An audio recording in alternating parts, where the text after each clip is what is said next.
Hello, weird readers. Welcome to my channel. I'm Jason White. This is Jason's Weird Reads. Today I'm going to plug a book that I had a story published in recently. This is something I like to do, but I've been really busy this fall, and this book came out right before Halloween, and I just couldn't find the time to get in front of the camera to do what I wanted. And of course, I'm talking about We're Not Home here, and my short story, Lords of Dusk, appears in this. It's the second last from the end, right beside Cam Wolf's story, who, Cam Wolf is the guy who edited this book. He compiled it and put it together, and thank you, Cam. And I truly apologize for not getting to doing any promotion for this whatsoever. But I'm here now, and I thought it would be fun to do a reading of my story. Not the whole story, but just a clip to give you an idea of what the story is like. Now, just as a setup, both characters, it's a husband and wife. They're traveling from Niagara Falls in Ontario, Canada, home when their car breaks down at the top of a hill at a very weird town.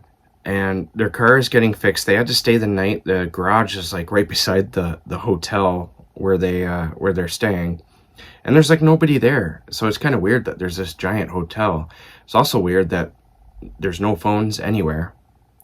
And that was actually something I wanted to address while talking about this story.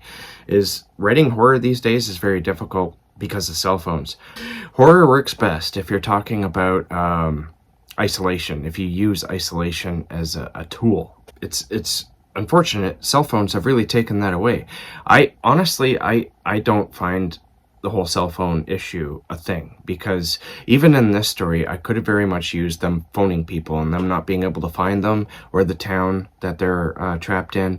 There's many other ways around this, but in this story, The Lords of Dusk, that I have in this anthology here, there's absolutely no phones whatsoever. Even the people who live in the hotel, they don't have phones. And to me, just the idea of that seemed very much more scary than your cell phone not working. And I just wanted to address that because I heard people, not in regards to my story, but around the same time, I think somebody was talking about cell phone usage in regards to this book. Maybe they were referencing my story, maybe they weren't. But so yeah, here's an excerpt from my story, Lords of Dusk, from We're Not Home. I'm just going to put on my readers here. And I hope that you'll go and buy this book and you'll leave a review, because reviews really do help with the sales of books. So here we go. Oh, the setup. I guess I should go with that. So they're trapped in the town. They don't know they're trapped yet. Their car's broken down, and they slept in the hotel in the night, and it's morning, and so they decided that they're going to go check up on the car, see what's up. And this is where they're at the garage. "What do you mean you had to take the whole thing apart?" Haley yelled seconds later to the mechanic, who just stared back. The man's cold blue eyes were lifeless, his face full of angry red acne.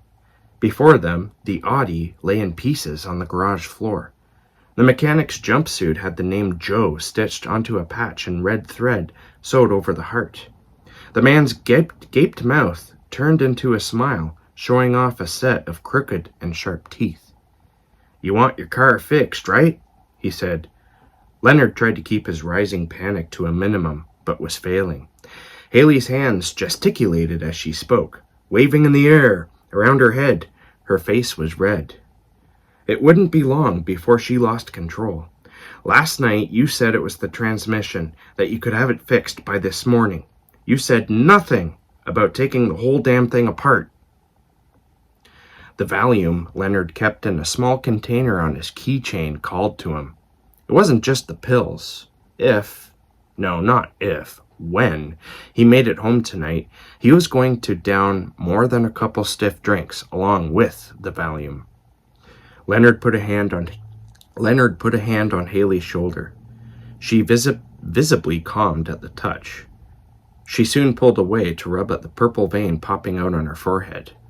"Don't you worry, Mrs. Vandermeer," the zit-faced mechanic Joe said.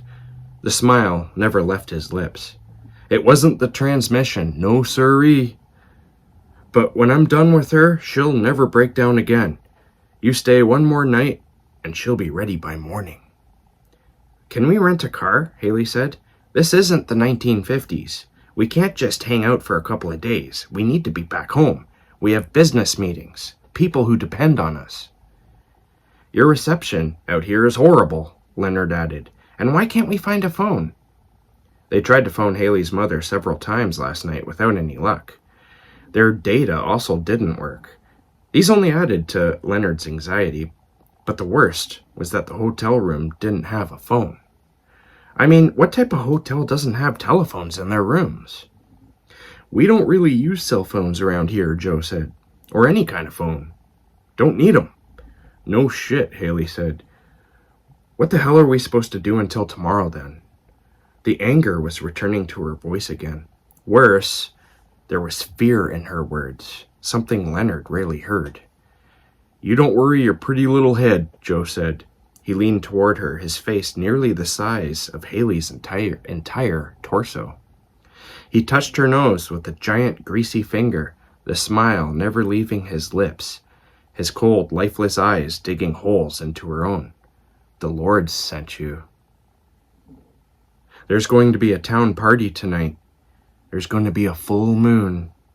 A clear sky. Just imagine your luck. You two will have the time of your lives, I'm sure." A dumb and ape-like smile cracked the mechanic's face. Neither Haley nor Leonard knew how to respond. And I'm going to leave it at that because that's a fairly short part of what was, I think, a 7,500 word story. I think it does a lot to set the tension.